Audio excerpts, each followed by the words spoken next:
കലൂർ ജവഹർലാൽ നെഹ്റു അന്താരാഷ്ട്ര ഇൻ്റർനാഷണൽ സ്റ്റേഡിയവുമായി ബന്ധപ്പെട്ട് അന്തരീക്ഷത്തിൽ ജനങ്ങളുടെ മനസ്സിൽ ഒരുപാട് സംശയങ്ങളും നിഗൂഢതകളും ഒക്കെ നിലനിൽക്കുന്ന ഒരു സാഹചര്യമാണ്.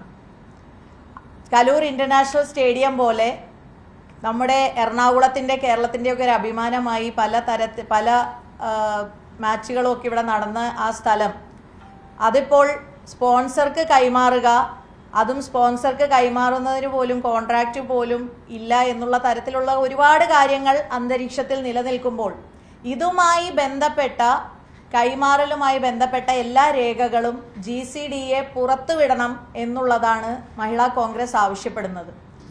പ്രത്യേകിച്ച് ശ്രീ ചന്ദ്രൻപിള്ളയെ പോലെ തന്നെ പരിചയസമ്പന്നനായ ഒരു GCDA ചെയർമാനായി ആ സ്ഥാനം വഹിക്കുമ്പോൾ ഇത്തരത്തിലുള്ള കാര്യങ്ങൾ സംഭവങ്ങൾ എങ്ങനെ സംഭവിച്ചു എന്നുള്ളത് പോലും ചോദ്യചിഹ്നമായി നിലനിൽക്കുകയാണ്.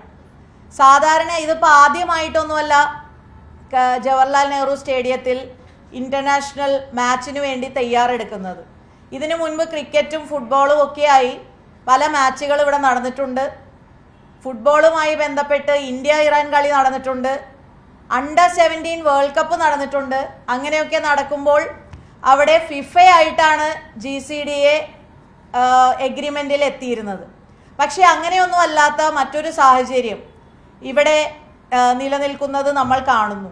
ഒരു ടർഫിൻ്റെ കാര്യത്തിൽ ടർഫ് എത്തരത്തിലുള്ള ടർഫായിരിക്കണം, അതിൻ്റെ ടെക്നിക്കൽ ടീമിന് മാത്രമാണ് അതേക്കുറിച്ച് പറയാനുള്ള അധികാരമുള്ളൂ. ഉദാഹരണമായി ഞാൻ പറയുകയാണ്, ഫുട്ബോളിൻ്റെ കാര്യത്തിലാണെങ്കിൽ കേരളത്തിലെ ഘടകമായ കേരള ഫുട്ബോൾ അസോസിയേഷൻ്റെ ടെക്നിക്കൽ ടീമാണ്. അതിന് GCDAക്ക് പോലും അത് എങ്ങനെ വേണം എന്നുള്ളത് തീരുമാനിക്കാനുള്ള റൈറ്റ് ഇല്ല എന്നാണ് നമ്മളൊക്കെ മനസ്സിലാക്കുന്നത്.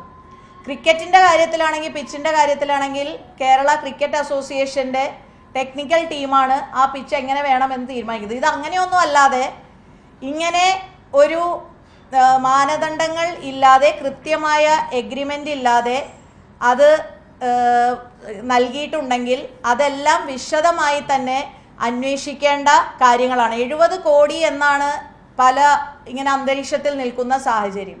ഒരു കളിക്കായി 70 കോടി ചെലവഴിക്കുന്നു എന്നൊക്കെ പറയുമ്പോൾ അതിൻ്റെ പിന്നിൽ ഉള്ള ലക്ഷ്യങ്ങൾ എന്താണ് എന്നുള്ളത് കൂടി തിരിച്ചറിയേണ്ട ഒരു സാഹചര്യമുണ്ട്. നമ്മൾ മനസ്സിലാക്കുന്നത് മുഖ്യമന്ത്രി സ്പോർട്സ് മന്ത്രിയോട് പറഞ്ഞു, സ്പോർട്സ് മന്ത്രി GCDAയോട് പറഞ്ഞു എന്നൊക്കെയുള്ള വാദങ്ങളാണ് കേൾക്കുന്നത്. ഒന്നാമത് ഇതുമായി ബന്ധപ്പെട്ട് സ്റ്റേഡിയവുമായി ബന്ധപ്പെട്ട് ഗവൺമെൻറ്റിൻ്റെ തലത്തിൽ നിന്നുള്ള ഒരു ഇടപെടലുകൾ റിക്വസ്റ്റ് നടത്തണമെങ്കിൽ അത് പൊതുമരാമത്ത് വകുപ്പ് മന്ത്രിയാണ് നടത്തേണ്ടത്, കായിക മന്ത്രിക്കല്ല യഥാർത്ഥത്തിൽ ഗവൺമെൻറ്റും സ്റ്റേഡിയവുമായി ബന്ധപ്പെട്ട കാര്യത്തിലുള്ള കാര്യങ്ങളൊക്കെ ഉള്ളത്. പക്ഷേ ഇവിടെ എല്ലാത്തിൽ നിന്നും വ്യത്യസ്തമായി നമ്മുടെ അന്താരാഷ്ട്ര സ്റ്റേഡിയത്തെ ഇത്തരത്തിൽ മരങ്ങൾ മുറിച്ചു മാറ്റുന്നു, അവിടെ സീറ്റുകൾ എടുത്ത് മാറ്റുന്നു.